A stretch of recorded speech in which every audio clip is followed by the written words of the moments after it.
जी तो गाइज़, आज हमने अपने प्रोग्राम में शेख सादी की एक मशहूर हिकायत सोने की ईंट का इंतखाब किया है।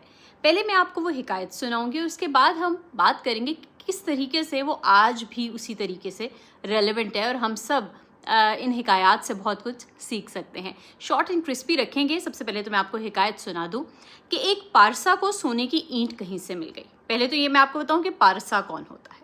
पारसा वो इंसान होता है जो बिल्कुल दुनियादार नहीं होता, जो नेक होता है, परहेज़गार होता है। अब आप कहेंगे परहेज़गार क्या होता है?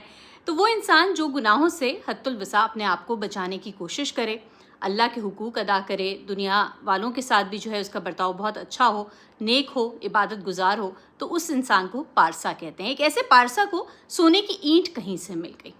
दुनिया की इस दौलत ने उसके नूर बातिन की दौलत को छीन लिया। नूर बातिन यानी कि वो भूल गया कि किस तरीके से वो इबादत गुजार था। उसके अंदर का ईमान जो है वो कमज़ोर पड़ गया उस ईंट के मिलने के बाद। तो वो सारी रात यही सोचता रहा कि अब मैं संगे मरमर का एक आली शान जो है महल बनाऊंगा, हवेली बनाऊंगा, तो बहुत से नौकर चाकर भी रखूंगा, उम्दा उम्दा खाने खाऊंगा, आला दर्जे की पोशाक सिलवाऊंगा। गर्ज उसने इस ख्याल से उससे वो दीवाना ही बन गया और ना खाना पीना उसको याद रहा और ना ही ज़िक्र हक़। सुबह इसी ख्याल से मस्त जंगल में निकल गया और वहाँ पे एक शख्स को देखा। वो एक किसी कब्र की मिट्टी से ईंटें बना रहा था। एकदम से उस पारसा की आंखें खुल गई। थोड़ा सा ही भटका था तो समझना उसके लिए आसान था इस सिचुएशन को। उसने कहा कि आज अगर मैं भी मर जाऊं तो मेरी भी कब्र की मिट्टी से लोग ईंटें बना लेंगे। आलीशान मकान, आला लिबास और उम्दा खाने सब यहीं के यहीं धरे रह जाएंगे।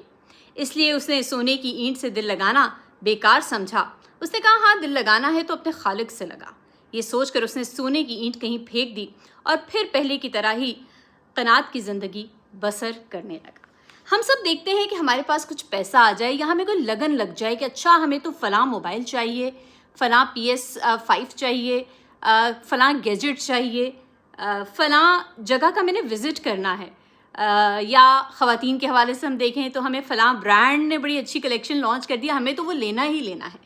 तो ये तमाम तर ख़यालात ऐसे हैं जो आपकी नींदों को उड़ा देते हैं। लेकिन जब आप कभी तसल्ली से बैठ के सोचें तो अगर आप वो 25-30 हज़ार का लॉन का सूट नहीं भी लेते तो भी ज़िंदगी अच्छी गुजर रही है। बहुत सी ऐसी नेमतें हैं जिस पर हम अल्लाह का शुक्र अदा कर सकते हैं। असल चीज़ ये है कि इंसान ज़िंदगी में बहुत कम वक्त के लिए भेजा गया है, इस दुनिया में बहुत कम वक्त के लिए भेजा गया है, और जो भेजा भी गया है अल्लाह ताला हमारा टेस्ट कर रहे हैं। हमारा सलूक दूसरों के साथ, हमें जो माल अता किया गया है उसमें हम किस हद तक ये समझते हैं कि दूसरों का भी हक है।